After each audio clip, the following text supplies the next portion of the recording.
Good morning, everyone. I am Scanlon. Today I will be presenting on bipolar disorder and what it is.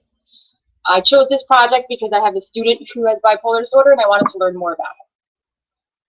What is bipolar disorder? Bipolar disorder is a brain illness. It's also called manic depressive illness. It includes severe mood swings that are beyond average. Children in general can be, people in general can be, have their moods up and down, be moody.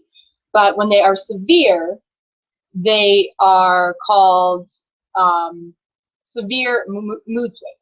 When the child is extremely up and very, very active, that state is called mania.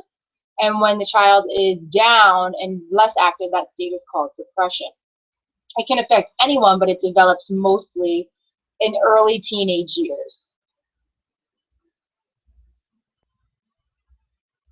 Bipolar symptoms. The child experiences intense mood changes called mood episodes. These are extraordinary. Episodes of mania involve the student unable to just sit still, unable to stop running, having a sudden urge to scream, run, act out, be aggressive, any of those things. On the other side, you have depressive, when the child is sleeping a lot, not very sluggish, not wanting to do work, very down, lethargic, not interested. And then there's also mixed episodes where you'd have, everything from depression to mania, maybe within one day. Children have more mixed episodes than adults with bipolar. And sometimes the child is just thought of being moody.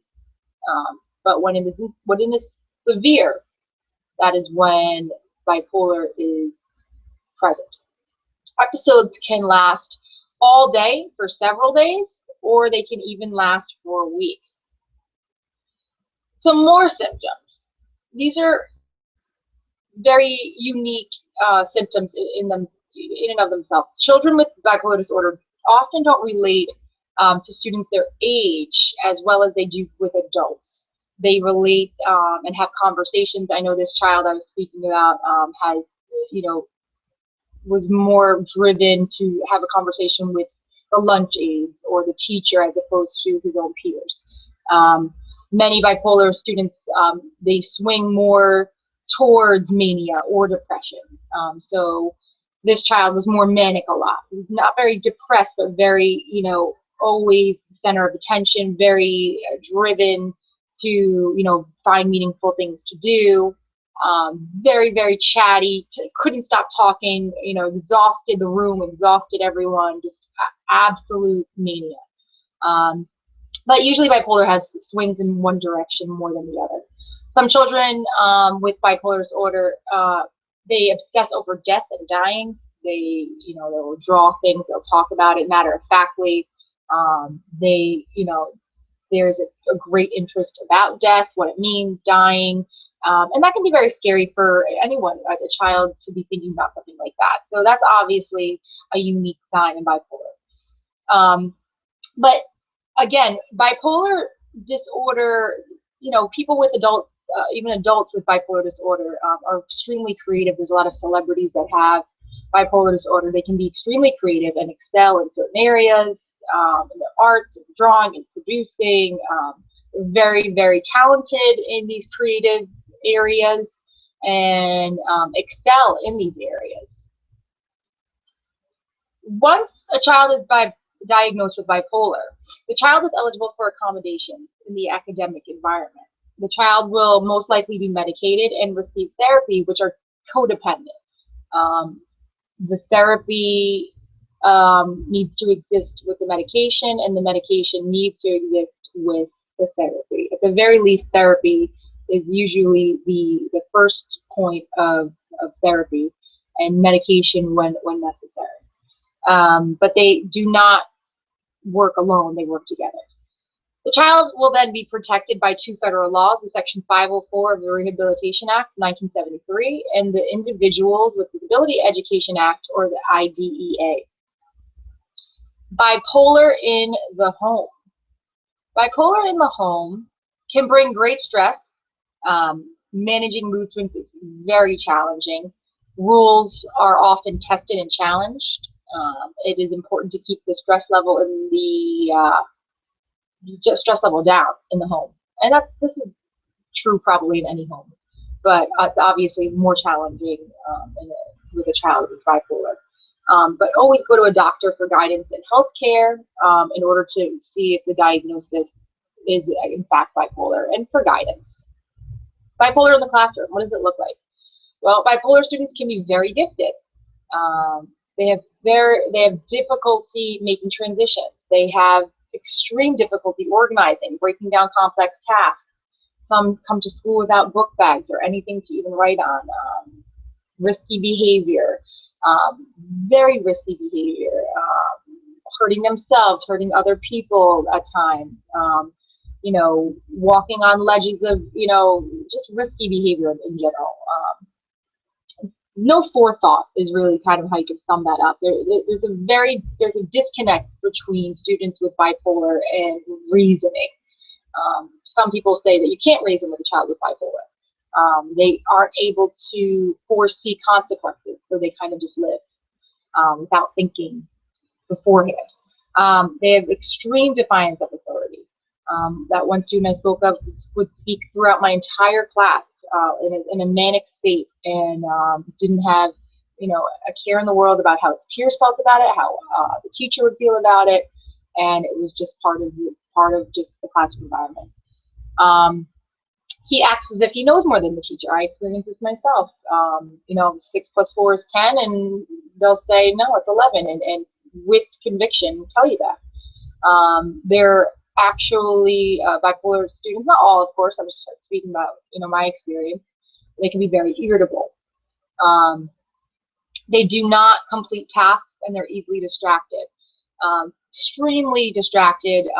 This is why they're one of the reasons that they do complete tasks. They'll find a lot of meaningful things to do. They'll open up a laptop and take out blocks or do something that sounds exciting but bore easily, or get distracted, and then we'll go on to the next thing, and of course not even finish the task that was started because there's interest in something else. We need to go back. Okay, so some effective teaching strategies would be to sit the child with a model student, far from distractions, give planned and unplanned breaks, assign fewer problems, focus on the quality of the work, not the quantity, provide more time for students to complete the assignments and tasks, and don't surprise the students. If you know that something's going to be not familiar to that student, there might be a surprise, a schedule change, maybe an assembly. Always make sure that that student has a plan, a strategy of how to get through that. It's very, disturbing to their daily routines when that happens. So to give a heads up would be a very good idea. So needs of a child with bipolar disorder: to be flexible, good conflict management. I mean, obviously this child is going to be involved in a lot of, it could be involved in conflicts with other people. Routine, structure, super important. All of these are great strategies for any classroom. Receptivity, good sense of humor, patience, positive praise. The ratio should be 12:1. Hopefully there's no negative, but of course we're all human, but 12 positive praises for every 1 negative. All good advice for any child. Bipolar in the workplace. According to the Equal Employment Opportunity Commission, or EEOC, almost all people with bipolar disorder fall under the ADA, or Americans with Disability Act, which protects the affected person not only in the classroom, but the workplace as well. Each case is individual. Accommodations in the workplace would be to allow flexible scheduling, allow longer or frequent breaks, provide additional time to learn the responsibilities, allow time off for counseling, allow part-time work schedules. All of these things are quite similar to, it's an extension of the classroom, the accommodations in the classroom. Just now that it's an employee, the employee needs to take breaks, well, the student needs to take breaks. But these are all protected as an American with a disability.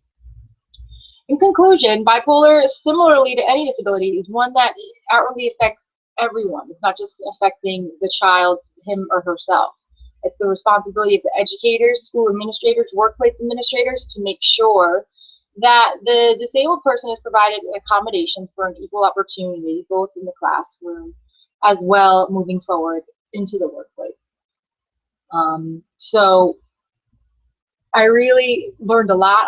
I also watched a movie called Boy Interrupted, which is, I believe, an HBO documentary about a young man who ended up taking his life from his severe bipolar disorder. And I took some of my information from that as well. And I thought that that movie, it was a great documentary, really just kind of outlining, this was a severe case, but you know, we're going to be, you know, teaching and being a part of a lot of children's lives, and we possibly can help them if we just know more about the symptoms, the signs. What is this person saying? What do they need from me? What can I help? How can I help them? And I think that this is a good stepping stone, and I would recommend Boy Interrupted to anyone, the HBO documentary. I also used these online references, and thank you for, you know, coming and being a part of this. And I appreciate the audience and look forward to maybe seeing you soon with another Google Hangout. Thanks again.